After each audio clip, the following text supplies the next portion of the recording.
Hello everyone, my name is Nidhi and welcome to my channel mind therapy. आज मैं आपको एक साइकोलॉजिकल फर्स्ट एड के बारे में बताने वाली हूँ।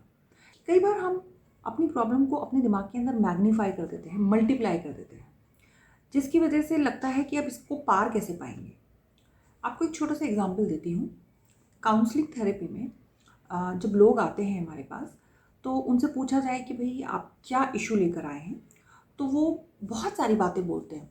जैसे कोई कहेगा कि मेरे घर में लोग मेरी बात सुनते नहीं हैं, समझते नहीं हैं, मेरे पेरेंट्स अपनी चलाते हैं, मेरी वाइफ या मेरे हस्बैंड मेरी बात समझने को तैयार नहीं है, या मेरे बच्चे मुझसे ठीक से जवाब नहीं देते हैं, अपनी ही फ़ोन की दुनिया में मस्त रहते हैं, तो मैं तो बहुत परेशान हूँ, मेरे घर में तो कोई बिल्कुल मेंटल पीस नहीं मिलता मुझे।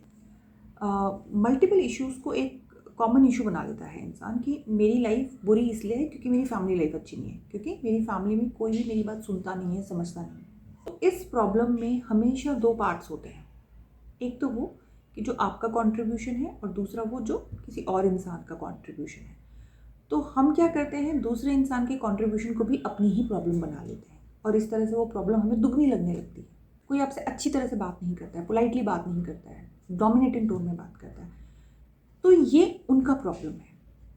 उनको मूड स्विंग्स हो रहे हैं, उनका अपने एंगर पे कंट्रोल नहीं है, या उनको ठीक से अपनी बात सही तरीके से सही शब्दों में कहनी नहीं आती, तो ये उन लोगों का प्रॉब्लम है। इसको आप अपनी प्रॉब्लम मत बना लीजिए।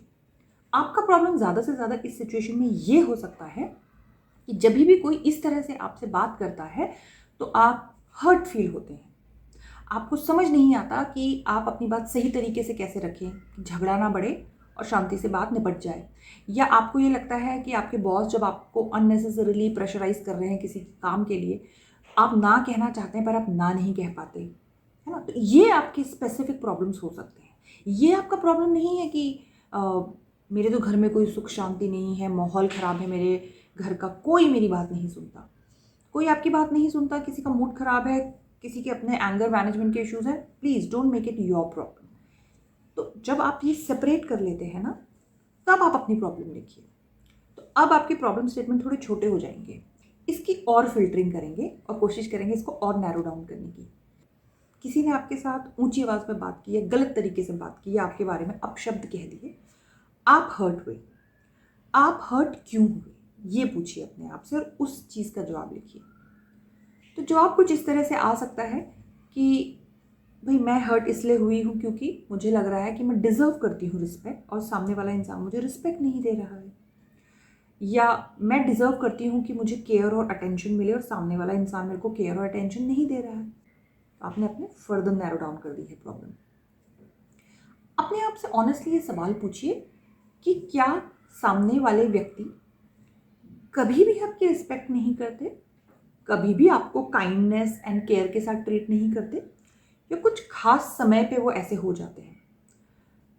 तो ज़्यादातर लोग यही पाएंगे कि हम दूसरे लोगों को बिल्कुल ही डेविल मान के चलते हैं अपने दिमाग में कि वो बिल्कुल ही गलत हैं। ज़्यादातर लोग ये पाएंगे कि फैमिली सेटिंग में तो मिक्स तरह से होता है। तो फिर आप देखेंगे कि ऐसा नहीं है कि कभी भी आपकी रिस्पेक्ट नहीं होती, या कभी भी आपको काइंडनेस का ट्रीटमेंट नहीं मिलता। कभी कभी ऐसा हो जाता है। तो देखिए, शुरुआत की थी तो परेशानी ये थी कि मेरे घर में तो कोई सुख शांति नहीं है, कोई मुझे नहीं समझता। बिल्कुल विक्टिम महसूस कर रहे थे हम अपने आप को। धीरे धीरे हमने इस प्रॉब्लम को जब रिफाइन करना शुरू किया, तो कोई एक या दो स्टेटमेंट पे हम आके सेटल डाउन हो गए हैं। अब उन पे कैसे वर्क करना है इस पे भी बात करेंगे, लेकिन पहले आप ये समझ लीजिए कि किसी भी प्रॉब्लम सिचुएशन को किस तरह से आप थोड़े से लॉजिकली ब्रेक डाउन अगर करें, तो उसको आप एक सटीक 1 या 2 लाइन के सेंटेंस में डिफाइन कर सकते हैं। अब आप अपने आप को ये नहीं बोलेंगे कि मैं विक्टिम हूँ, मेरे घर में माहौल ख़राब है, मुझसे कोई प्यार नहीं करता। अब आप अपने आप से ये कहेंगे कि भाई कुछ सिचुएशंस ऐसी होती हैं कि जहाँ पे मुझे लगता है कि जो ट्रीटमेंट मैं डिज़र्व कर रही हूँ वो मुझे नहीं मिलता है। ठीक है। तो जब आपकी प्रॉब्लम यहाँ तक पहुँच गई है, अब आपने क्या करना है कि आपने ये देखना है कि वो जो सामने वाले इंसान है, क्या वो सबके ही साथ ऐसा करते हैं या सब आपके साथ ऐसा कर रहे हैं।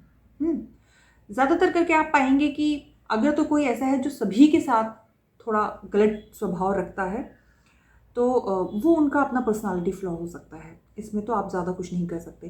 तो फिर आप अपने आप से एक सिंपल सा ये सवाल करके देखिए कि क्या ये ज़रूरी है हर वक्त वो इंसान एक ही तरह के मूड में रहे, अच्छे मूड में, और हर वक्त वो आपको काइंडनेस और रिस्पेक्ट से ट्रीटमेंट दे? क्या ये ज़रूरी है या क्या ये प्रैक्टिकली पॉसिबल है? अपने आप से ये सवाल कीजिए। देखिए, हम चाहते भले ही हों कि हर वक्त वो कंसिस्टेंसी मेंटेन रहे, सामने वाला जब भी हमसे कोई भी कम्युनिकेशन कर रहा है तो अटमोस्ट रिस्पेक्ट, काइंडनेस, प्यार से बात करे, ये हमारी चाह हो सकती है। This is what I want in my life. But क्या रियलिटी ऐसी रहेगी? That is a different thing which we need to look at. क्योंकि हर इंसान अलग अलग सिचुएशन से गुजर रहा है, हर इंसान internally different level of maturity में है। तो कभी वो अपने गुस्से पे कंट्रोल कर पाएगा, कभी नहीं कर पाएगा। कभी वो काइंडनेस दिखाएगा, कभी नहीं दिखाएगा। तो जब ये प्रैक्टिकली पॉसिबल ही नहीं है कि सामने वाला हमेशा एक सर्टेन कंसिस्टेंसी के साथ ही हमें ट्रीटमेंट दे, तो क्या ऐसा हो सकता है कि हम अपनी एक्सपेक्टेशन को मॉडिफाई कर दें रियलिटी के अकॉर्डिंग? जब हमारी एक्सपेक्टेशन हमारी रियलिटी के साथ मैच होती है ना, तो हम विक्टिमाइज्ड फील नहीं करते। हाँ, बुरा लगेगा, लेकिन विक्टिम फील नहीं होगा। जब हमारी एक्सपेक्टेशन और रियलिटी में बहुत गैप होता है, कि रियलिटी ये है कि भाई सामने वाले में कोई फंडामेंटल पर्सनालिटी फ्लॉ है, या सामने वाला बहुत स्ट्रेसफुल सिचुएशन से गुजर रहा है, पर आप ये मान के बैठे हैं कि आपको हमेशा in every situation respect, kindness की ट्रीटमेंट मिलनी चाहिए, तो आपकी एक्सपेक्टेशन रियलिटी से मैच, उनकी रियलिटी से मैच नहीं कर रही है, तो वो एक्सपेक्टेशन टूटेगी बार बार, और जितनी बार टूटेगी उतनी बार आप हर्ट फील करेंगे, राइट? थेरेपी का पूरा प्रेमाइस ये है कि किसी भी एक्सटर्नल इवेंट को हम नहीं कंट्रोल कर सकते, ना हम किसी का मूड चेंज कर सकते हैं, ना हम किसी का पर्सनालिटी चेंज कर सकते हैं, जब तक वो इंसान खुद पे काम ना करना चाहे। तो वो अलग प्रॉब्लम है, उसको मैं अपने प्रॉब्लम के दायरे में ना लाऊं, उसको मैं अपनी प्रॉब्लम का पार्ट ना बनाऊं। अब मैं अपनी जो मेरी स्पेसिफिक प्रॉब्लम्स है उन पे काम करूं और अपनी एक्सपेक्टेशंस को मॉडिफाई करूं रियलिटी के अकॉर्डिंग। अब आप किसी चीज़, किसी सिचुएशन में सोचा समझा जब आप कोई रिएक्शन देते हैं, तो वो सोचा समझा रिएक्शन आपका रिस्पॉन्स होता है। रिस्पॉन्स कैसा भी हो सकता है। रिस्पॉन्स कभी कभी ये भी कह सकता है कि आपको इमोशनल होना है, वहाँ पे हर्ट फील करना है। रिस्पॉन्स कभी कभी ये भी कह सकता है कि लेट्स बी प्रैक्टिकल। लेकिन जो रिएक्शन होगा वो हमेशा एक जैसा होगा। अगर हर्ट हो रहे हैं तो बार बार हर्ट ही होते जाएंगे। इससे लूप से पैटर्न्स बनने शुरू हो जाते हैं। फिर आप एक ही तरह के रिलेशनशिप में बार बार फंसते हैं, एक ही तरह की मिस्टेक्स बार बार करते हैं, एक ही तरह के आर्ग्यूमेंट्स में बार बार आप इन्वॉल्व होते हैं। और any kind of loop, any kind of unconscious compulsion हमारी इमोशनल मैच्योरिटी और हमारी इमोशनल ग्रोथ में बहुत बड़ी रुकावट बनता है। उससे हमें बाहर निकलने की कोशिश करनी है। अगर आपको ये साइकोलॉजिकल फर्स्ट एड का तरीका जो मैंने आपको बताया है, आप ट्राई करके कोशिश कीजिए, लिखने की कोशिश कीजिए, और जो भी आपके साथ सिचुएशंस आती हैं उसमें अप्लाई करिए। अगर आप इसको अप्लाई कर पा रहे हैं तो आपको लगेगा कि आप 90-95% प्रॉब्लम अपनी लाइफ की खुद से सॉल्व आराम से कर सकते हैं, 100% भी सॉल्व कर सकते हैं।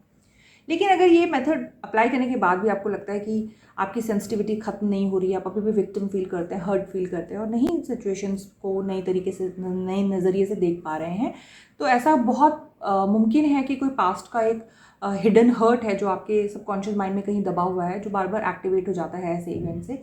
In that case psychotherapy can be very useful for you. आप इसमें काउंसलिंग की मदद ले सकते हैं, हिप्नोथेरेपी की मदद ले सकते हैं। उम्मीद है साइकोलॉजिकल फर्स्ट एड की वीडियो से आपको मदद मिलेगी। इस वीडियो को ज़्यादा से ज़्यादा लाइक करें, शेयर करें, सब्सक्राइब करें, ताकि आपके साथ आपके दोस्तों को भी मदद मिले। मिलती हूँ आपसे नेक्स्ट वीडियो में। बाय।